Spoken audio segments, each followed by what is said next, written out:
একটা আম গাছের মালিকানা নিয়ে রাম ও শ্যামের মধ্যে তুমুল অশান্তি। বেশ কিছুদিন ধরে চলছে এই গণ্ডগোল। আম গাছটা রামের নাকি শ্যামের?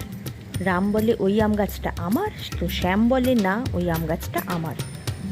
কিছুতেই এই সমস্যার সমাধান হচ্ছে না দেখে রাম ও শ্যাম দুই ভাই মিলে ঠিক করলো গোপাল ভাঁড়ের কাছে যাবে।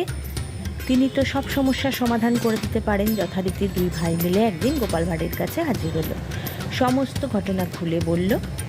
সমস্ত ঘটনা শোনার পর গোপাল ভাঁড় বললেন যে ওই আম গাছে যত আম আছে সব পেড়ে নিয়ে দুই ভাই সমান ভাগে ভাগ করে নাও আমগুলো। তারপরে আম গাছটাকে অর্ধেক করে কাটো, তার অর্ধেক নাও রাম আর অর্ধেক নাও শ্যাম, হয়ে গেল। গোপাল ভাঁড়ের এই কথাতে সম্মতি দিল রাম, রাজি হয়ে গেল। কিন্তু শ্যাম তৎক্ষণাৎ বলে উঠল, না না, আম গাছটা কাটার দরকার নেই, পুরো গাছটাই রামই নিই। 3 বছর ধরে লালন পালন করেছি ওই আম গাছটা, ওটা অর্ধেক হয়ে কাটা পড়বে এ আমি সহ্য করতে পারবো না।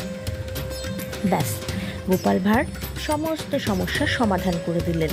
তিনি বললেন যে আম গাছটা পুরো মালিকানাই পাবে শ্যাম, কারণ আম গাছটাকে অর্ধেক করে কাটতে শ্যামের যে কষ্ট সেটা সবাই দেখতে পেলাম। তো সেক্ষেত্রে গোপাল ভাঁড় এক চুটকিতে সমস্যার সমাধান করে দিলেন যে আম গাছের মালিকানা পাবে শ্যাম, রাম নয়।